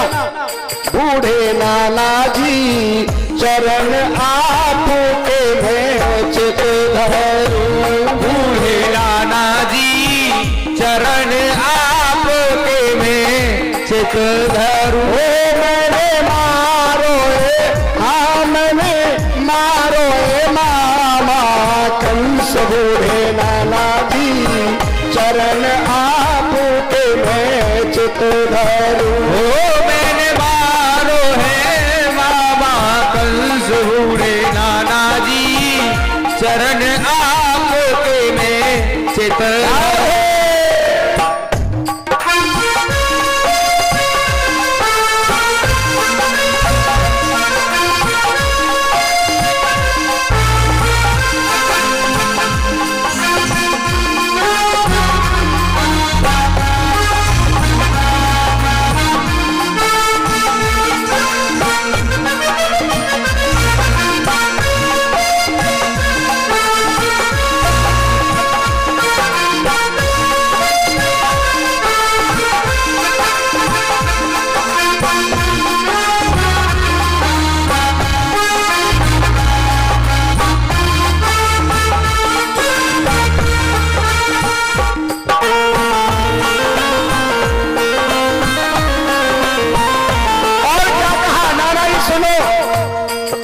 भगवान को बतला रहे हैं उग्रसेन को, क्योंकि वो तो उनको पता ही नहीं था। क्या? बूढ़े नाना जी क्या कहा? हो बूढ़े नाना जी पहले तो मारी मैंने पूतना। बूढ़े नाना जी पहले तो मारी मैंने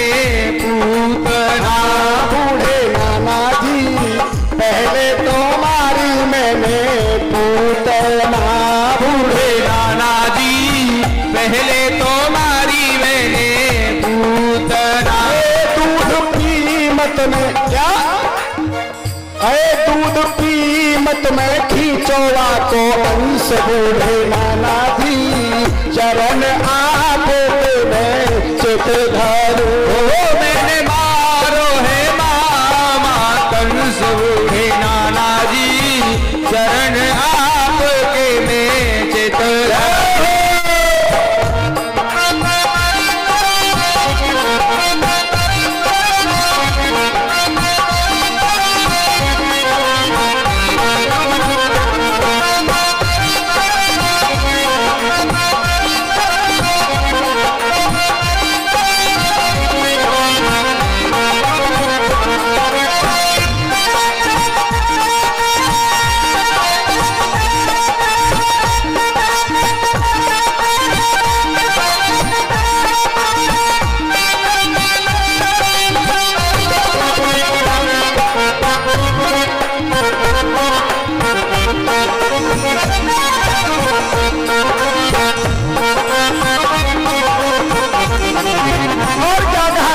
सुनो हो बूढ़े नाना जी भगवान सारी कथा बता रहे हैं अपने नाना जी को बूढ़े नाना जी मान तो मारो मैंने इंद्र को बूढ़े नाना जी मान तो मारो मैंने इंद्र को बूढ़े नाना जी मान तो मारो मैंने इंद्र को बूढ़े नाना जी मान तो मारो मैंने इंद्र को नख पे धार लिए हैं क्या क्या हो नख पे धार लिए हैं गिरिराज बूढ़े नाना जी चरण आपके मैं चित धरूं मैंने मारो है मामा कंस बूढ़े नाना जी चरण आपके में चित धरूं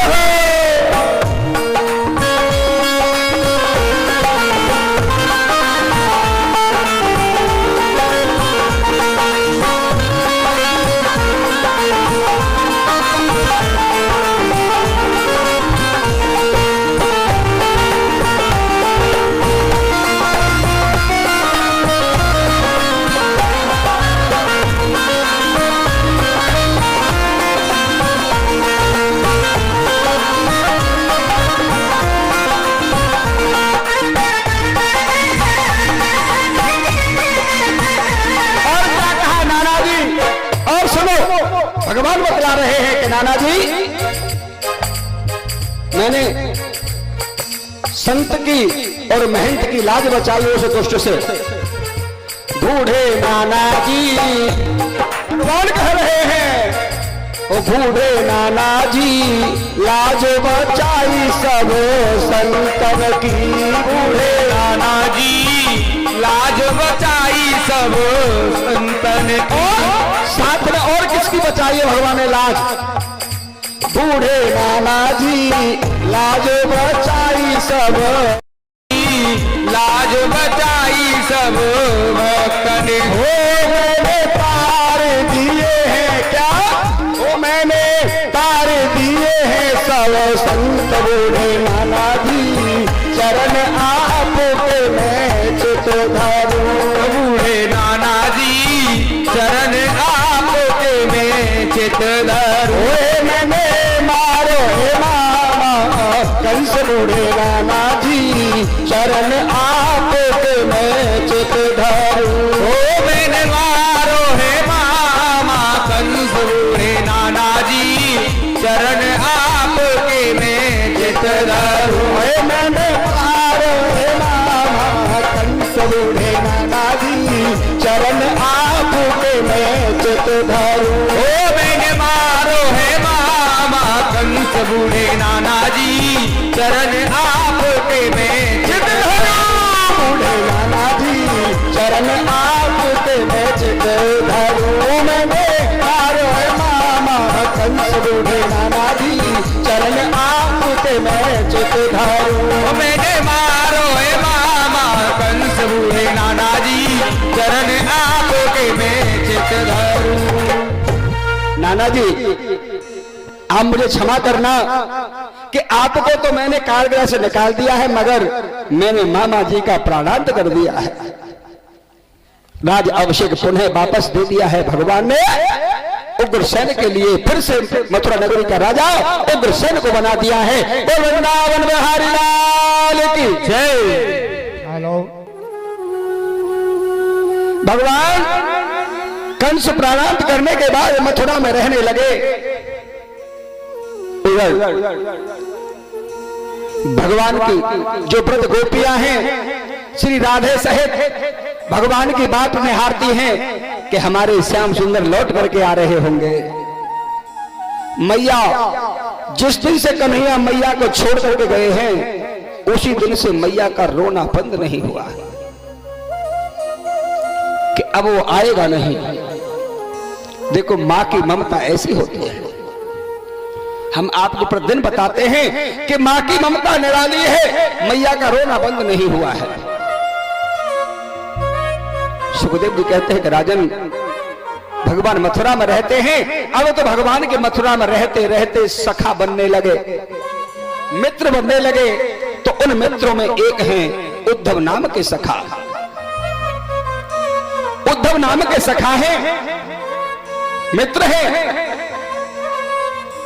एक दिन रात्रि को जब भगवान कृष्ण सो रहे थे, एक दिन सो रहे हैं तो सोते हुए भगवान ने, और भगवान के मुख से उद्धव जी क्या सुन रहे हैं? भगवान सो रहे हैं और सोते हुए भगवान क्या कह रहे हैं? क्या? श्री राधे श्री राधे श्री राधे।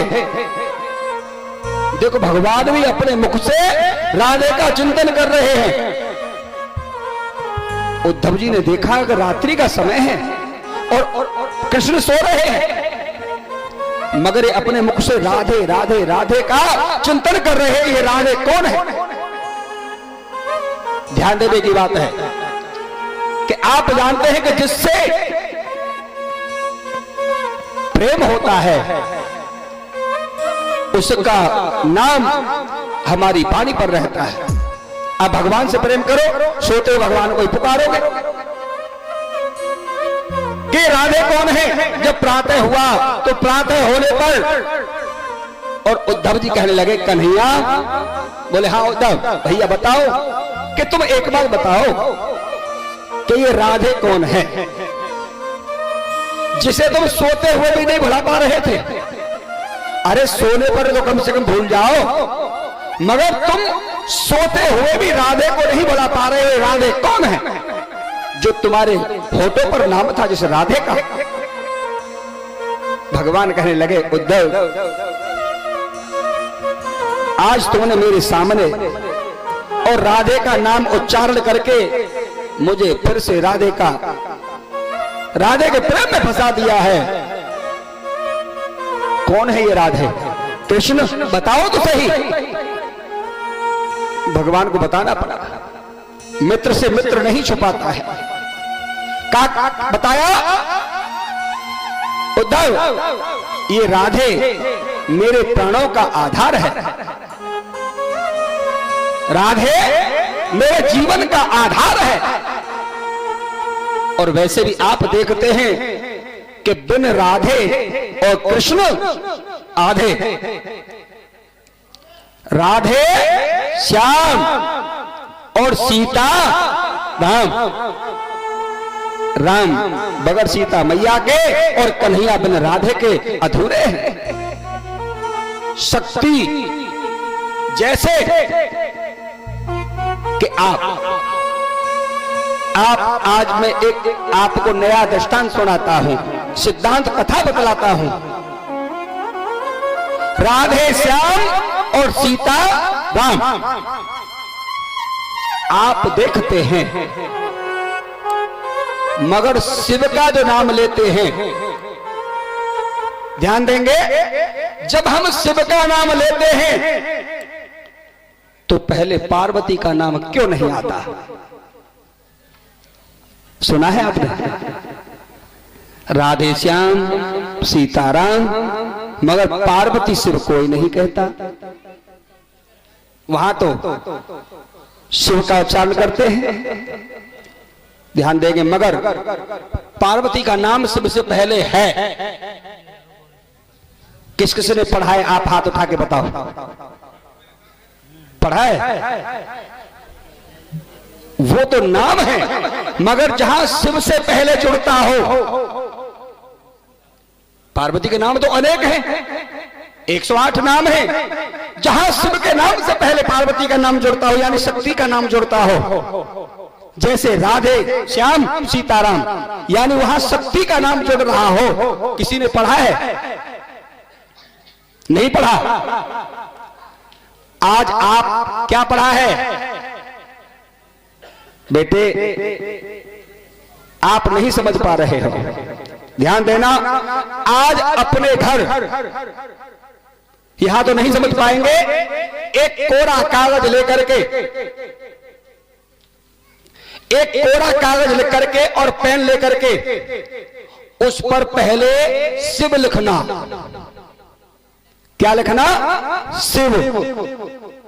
सब पढ़े लिखे हैं, आपको पता लग जाएगा कि पार्वती का नाम है कि नहीं है। कैसे पता लगेगा? कि जब आप शिव लिख दो और शिव लिखने के बाद में जो ई की मात्रा लगी है उसे हटा देना, तो वो क्या रह जाएगा? क्या रह जाएगा? जहां शिव लिखा है और ई की मात्रा हटा दो तो क्या रह जाएगा? शव। तो मात्रा स्त्रीलिंग है, वो शक्ति है। ई की मात्रा पहले शक्ति है तो शिव है। ई की मात्रा लगाने पर ही शिव बोलेंगे। अगर उस शक्ति को, उस स्त्रीलिंग शब्द को हटा दिया जाए तो क्या रह जाएगा? सर्व। तो पार्वती का नाम वहां छुपा हुआ है, उस ई की मात्रा में छुपा हुआ है। हम आज आपको एक नया विषय बतला रहे हैं। क्यों? कि शक्ति से ही शिव बना है, शिव से शक्ति नहीं। शक्ति से शिव बना है। ई की मात्रा है तो शिव है, नहीं तो फिर मामला गड़बड़ है। फिर क्या कहते हैं? जब ई की मात्रा हट जाती है ना नाम से, जल्दी ले चलो, देर मत करो। होता है कि नहीं होता है? इसीलिए शक्ति है। ऐसे भी आप देख लो कि शरीर में शक्ति है तो मेरे बाबा हैं, मेरे दादा हैं, मेरे ताऊ हैं, मेरे चाचा हैं, और जब शक्ति निकल के भाग जाना है तो अब तो जंगलवासी खेत पे ले चलो, चाहे मां ले चलो, जल्दी कर दो जो कुछ करना है। तो शक्ति से ही, पहले शक्ति ही है, शक्ति से ही शिव बना है। बोल गोविंद भगवान की। ये ध्यान देने की बात है, बड़ी मार्मिक कथा है। हर एक कोई नहीं जानता है कि शिव बना या शक्ति है। सुखदेव भी कहते हैं कि राजन, उद्धव जी आज तुमने राधे कहकर के मुझे राधे का चिंतन करा दिया। भगवान कहने लगे अब तुम्हें और मथुरा से वृंदावन जाना पड़ेगा। उद्धव जी बोले क्यों? तो भगवान एक पत्र लिख रहे हैं। भगवान ने राधे के लिए, गोपियों के लिए एक पत्र लिखा। लो इस पत्र को ले जाओ और राधे को दे देना, और मेरी मैया को जाकर के मेरा कुशल क्षेम बताना। सुनो, क्या? मैया को जाकर के कुशल क्षेम सुनाना। उद्धव जी ने कहा मैं नहीं जाऊंगा। बोले क्यों? अरे मैं ज्ञानी हूं इसलिए। और वो गोपियां है ना, ब्रज की जो गोपियां हैं वो अनपढ़ हैं। तुमने पत्र तो लिख दिया है मगर वो कुछ पढ़ नहीं पाएंगे, कुछ समझ नहीं पाएंगे, बगैर पढ़ी लिखी है वो। और मैं ज्ञानी हूं, मैं नहीं जाऊंगा। भगवान कहने लगे आप मेरे मित्र हो उद्धव, मेरी खातिर तुमको जाना ही पड़ेगा। ये सुवर्ण का रथ ले जाओ। आज उद्धव जी उस रथ को लेकर के आ रहे हैं जिस रथ में अक्रूर जी के साथ भगवान बैठ करके गए थे, वही सोने का रथ है। पाती लिख करके जब चलने लगे तो रथ रोक लिया, फिर से कहा कन्हैया वो गोपियां मुझे पहचानेंगी कैसे, ये तो बताओ। कोई ऐसा तुम्हारा पता निशान तो हो, क्योंकि वो तो तुम्हारे बरहे में पागल हो रही होंगी, मुझे कैसे पहचानेंगी। तो भगवान ने अपनी पीतांबरी लेकर के और कह दिया लो इसे अपने गले में डाल लो। मेरी पीतांबरी को मेरा मित्र ही डाल सकता है। जाओ इस पीतांबरी को देख करके तुमसे कुछ नहीं कहेंगी और आपको पहचान लेंगी। आज उद्धव जी पीतांबरी डाल करके भगवान कृष्ण के राम नाम की और रथ पर आरूढ़ होकर के चल पड़े हैं और राधे का चिंतन करते जा रहे हैं।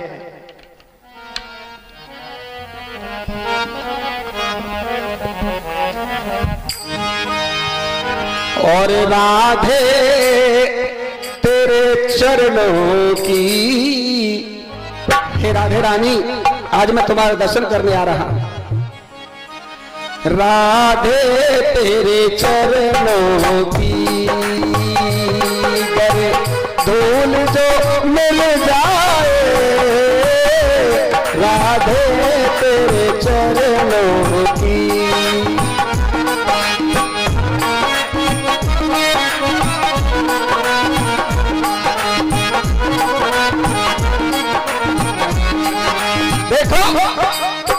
शक्ति का नाम उद्धव जी भी स्मरण करते जा रहे हैं, क्योंकि बिन राधे कृष्ण आधे, अगर राधे को नहीं भजूंगा तो मुझे कुछ नहीं मिल पाएगा। राधे आदि शक्ति है। राधे तेरे चरणों की रज धूल जो मिल जाए, राधे तेरे चरणों की मिल जाए, राधे तेरे चरणों की भूल जो मिल जाए,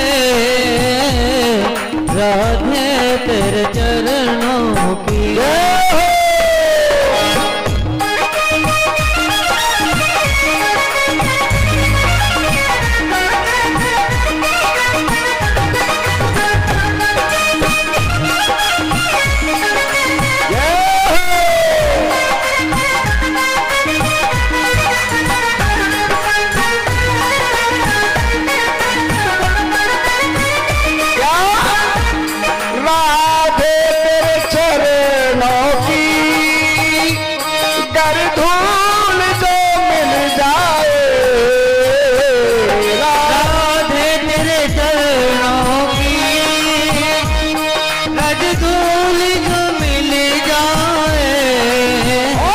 सच कहता हूँ राधे, सच कहता हूँ राधे, तक तीर बदल जाए, राधे तेरे चरणों की रज धूल जो मिल जाए, राधे तेरे चरणों।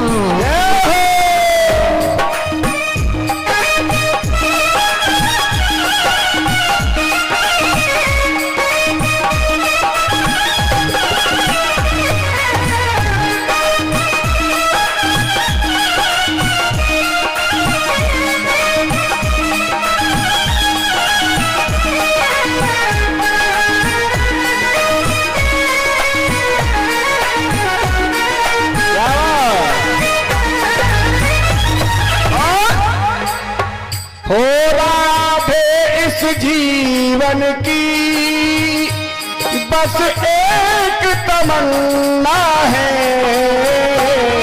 राधे इस जीवन की बस एक तमन्ना है, राधे इस जीवन की बस एक तमन्ना है, तुम सामने हो मेरे, तुम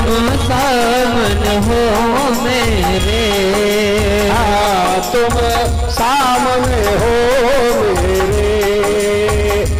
मेरे, चाहे निकल जाए तुम सामने हो मेरे।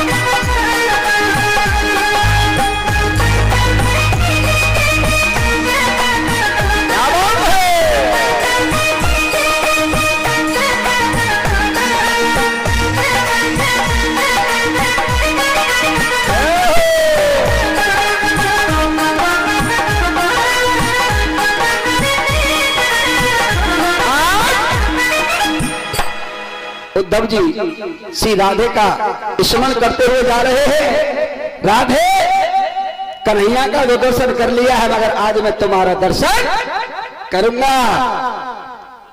रथ में आरूढ़ होकर के चल पड़े। सुखदेव जी कहते हैं कि राजन, गोपियां ध्यान देने की बात है, कृष्ण के विरह में ऐसी पागल हो रही है कि रोजाना अपने अपने घरों को छोड़ करके आती हैं और जिस मार्ग से, जिस रास्ते से भगवान गए थे उसी मार्ग में आकर के खड़ी हो जाती हैं।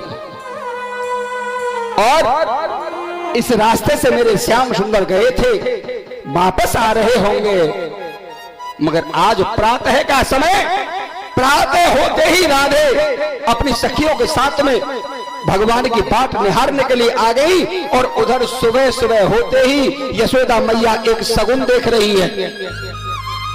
क्या कि मैया के और दीवार पर आकर के, भवन की दीवार पर, और एक कौआ बैठ गया। मैया क्या देख रही है? और वो कौआ, जो कौआ है वो काव काव की आवाज लगा रहा है, आवाज दे रहा है।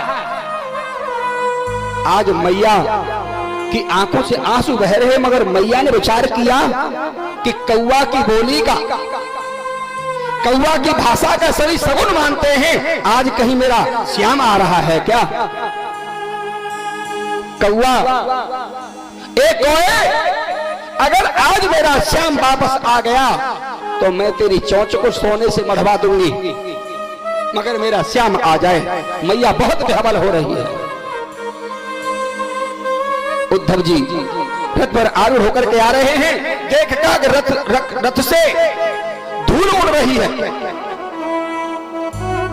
जब गोपियों ने देखा कि धूल उड़ रही है तो राधे एक कदम के वृक्ष के नीचे बेहबल हो रही है, वियोग में पड़ी है कृष्ण के में। अरे श्याम, तुम छोड़ करके चले गए। उनकी जो सखी थी ब्रज गोपियों ने जाकर के और राधे को झकझोर दिया। अरे राधे, तुम सो रही हो, देखो हमारा श्याम आ रहा है। राधे ने कहा, कहां है? तो देख, जैसे हमारे श्याम गए थे ना, ऐसी धूल उड़ रही थी और आज वही धूल उड़ रही है, शायद हमारे श्याम वापस आ रहे हैं।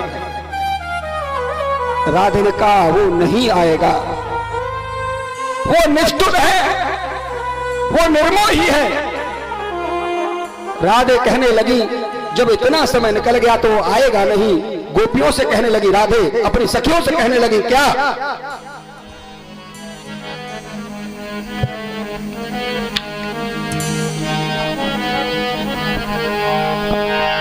और मेरे नैना और कितने फिर भी श्याम न आए, फिर भी श्याम न आए।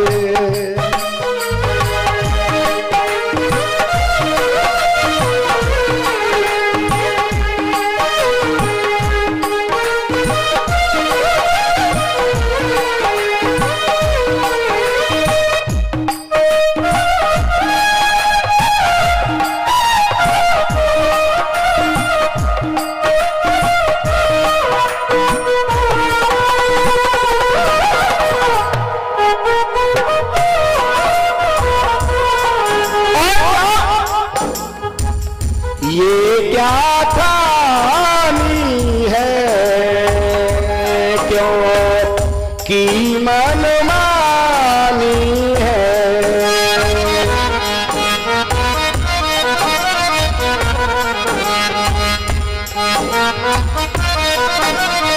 और सब तुमको मेरी याद नहीं है, लेकिन हम ना भूले तेरे संग के झूले। और यादों में तेरी निर्मोही मैंने कितने कष्ट उठाए।